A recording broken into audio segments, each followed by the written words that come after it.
सियाराम कला रचना के सुतलेख भाग 5 में आपका एक बार फिर से स्वागत है। मैंने आपको पिछली बार देवनागरी लिपि शैली को लिखने का तरीका अच्छी तरह समझाया था और ये भी समझाया था कि देवनागरी लिपि शैली सबसे प्रभावी शैली है राइटिंग के और लिखावट के मामले में। ठीक, किसी का कोई खास करके जो है ना कोई पिछले भागों में कोई रिस्पॉन्स नहीं आया है। किसी एक दो सज्जन ने लिखा है कि सर आ से लेकर के ज्ञान तक जो है ना वो समझाओ। नेक्स्ट हमारा चैप्टर जो सुतीधर था, लेकिन अब जब ये बात आई है आ से लेकर ज्ञान तक, तो सबसे पहले मैं आपको मात्राएं जो है ना वो लिखना सिखाएंगे और उसके बाद फिर जो है स्वरों में आपके आ से लेकर के और अंगा तक कोई ए और ई बाकी है तो वो समझा देंगे और इसके बाद फिर का से लेकर ज्ञान तक जो है वो पूरी विस्तार से छोटे छोटे एपिसोडों में जो आपको समझ में आ पाएगा। समझ में क्या आ पाएगा, लंबे वीडियो कोई देखता भी नहीं है। तो कहने का मतलब हमारा ये था कि एक बार बारीकी जो है ना वो समझ लें। पिछली बार हमने एक बॉक्स बनाया था, अब की बार हमने एक टेबल बनाई है आपके दृष्टिकोण के लिए।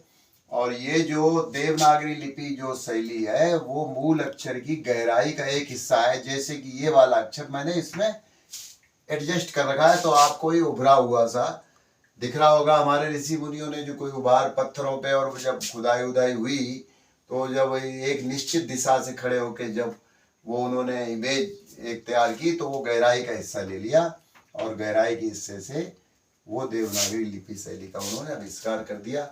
ये पिछली बार मैंने समझाया था, लेकिन ये वीडियो जो टुकड़ों में बन रहा है इसलिए आपको बारीकी फिर एक बार समझा दे रहा हूँ कि जो गहराई जो है, जैसे ये 2D है सामने देख रहे हो 90 अंश का, लेकिन ये जो गहराई है वो गहराई आपको एंगल में समझ में आती है।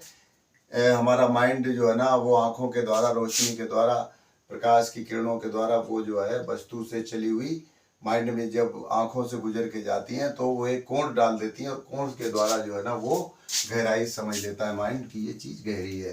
जैसे आप ये टेबल देख रहे होंगे, इसके सारे कोण जो है 90 अंश के होंगे, लेकिन जब यहाँ पे हमने इसको बनाया है तब ये इस तरह से जो है ना ये इसको बनाया ताकि आपको दृष्टिकोण जो है ना वो सही आ जाए। दृष्टिकोण का मतलब देखने का नजरिया, तो इसी से जो है दृष्टिकोण बना है। इसी गहराई को देखते हुए भी जो शब्द बना हुआ है वो इसी से बना है दृष्टिकोण। तो अब ये चूंकि ये गहराई है, ये इसकी गहराई है मूल अक्षर की, तो आप ये देख रहे होंगे कि इसके सारे सिरे जो है वो एंगल में है इसी 130 के, और ये जो है वो 90 डिग्री के मूल अक्षर। जैसे आप वाइट वाइट का देखेंगे तो सारे 90 के आएंगे, लेकिन जब गहराई वाले देखेंगे तो सारे इस एंगल में आएंगे। ठीक, तो ऋषि मुनियों ने जो है ना इसमें एक निर्कुल बनाया अपने गुरुकुलों में और इसको इस तरह से रख के और इस पर खत मार दिया, काट दिया और इससे स्याही के द्वारा वो लिखना शुरू किया। तो ये देवनागरी लिपि शैली का निर्माण हो गया।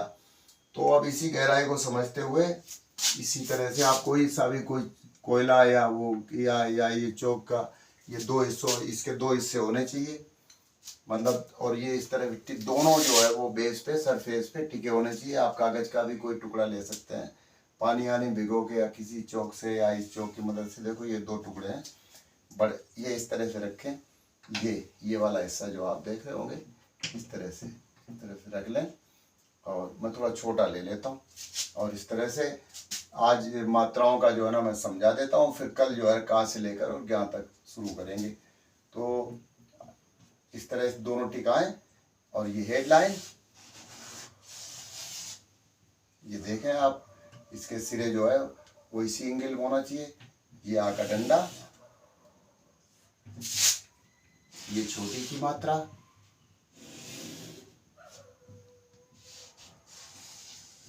और ये बड़ी की मात्रा। देखो ये इस एंगल से यहाँ चली, हाथ ही घूम रहा है, बाकी चौक के दोनों सिराओं की जो है स्थिति बराबर है, प्रॉपर है। तो ये छोटी की मात्रा यहाँ चालू होगी है, ये नीचे जा रहा तो 0 हो जाएगा और ये जो है बड़ी की मात्रा जो है ना वो यहाँ से चलेगी इस तरह से और यहाँ आके इस तरह से हो जाएगी। ये देख, तो आ का डंडा, छोटी की मात्रा, बड़ी की मात्रा और ये छोटे ऊ की मात्रा, ये भी यहाँ पे चलेगी जीरो। जो चीज़ें ऊपर भागेगी या नीचे आएंगी उनके सीधे जीरो पे ही आ जाएंगे, ध्यान रखना आप। और ध्यान रखने कोई बात नहीं, एंगल अगर आप इससे लिखते हो तो ये अपने आप जो है वो टाइप करता जाता है, खाली आपको हाथ घुमाना होता है। और बड़े ओ की मात्रा जो है वो यहाँ भी चालू होगी, यहाँ आ ई उ और ए की मात्रा जो है ये है, ये जीरो आ गया। और ए और फिर ये ए, ओ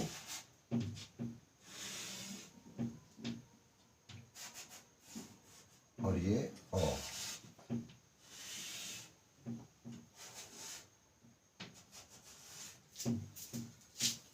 और ये अंग, एक नुक्ता ये लगा दे, अंग की बिंदी आ गई। और ये आ, देखो क्या गया समझ। ये इनको आप चाहे मात्राओं थोड़ा सरल भी कर सकते हैं। सरल करने के लिए मैं बता रहा हूँ आपको, एक बार समझा देता हूँ। ये हेडलाइन आ गई, ये यूं डंडा खींचा, आप यूं इस तरह से इसके समानांतर इसके बराबर ये खींच दें, और ये इसको ये मिला दें और इसको ये मिला दें। तो छोटी की मात्रा ये भी देवनागरी लिपि शैली कहलाई। इसी तरह से जो है वो इसमें भी खत आते हैं, कट आते हैं। और ये बड़ी की मात्रा को भी आप इसी तरह से समानांतर करके और इस तरह से इनको यूँ मिला सकते हैं ऐसे। और इसी तरह से जो है ये ऊ का भी अगर चाहें तो ये दोनों, ये दो रेखाएं समानांतर हैं, इसको यहाँ से यहाँ मिला दें, इसको ऊपर ले जाएं। और इसी तरह से जो है ये बड़े ऊ की भी मात्रा देखें आप, इसको ये यहाँ मिला दिया और ये इसको यहाँ लिए गए। तो ये भी जो है इस तरह से भी लिख सकते हैं। आपको जब समझ में अच्छी तरह से आ जाएगा तो आप निर्गुण की मदद से भी लिख सकते हैं। तो ये देवनागरी लिपि शैली की मात्राओं का डिजाइन या इनकी टाइप तरीका मैंने आपको समझा दिया है। कल शुरुआत करेंगे का से लेकर के और ज्ञा तक की। तो वो अलग अलग 2, 3, 4 वीडियो में वो पूरी वर्णमाला आपके समझ में अच्छी तरह से आ जाएगी। तो आज के लिए बस इतना ही, कल फिर मिलते हैं। जय श्री राम।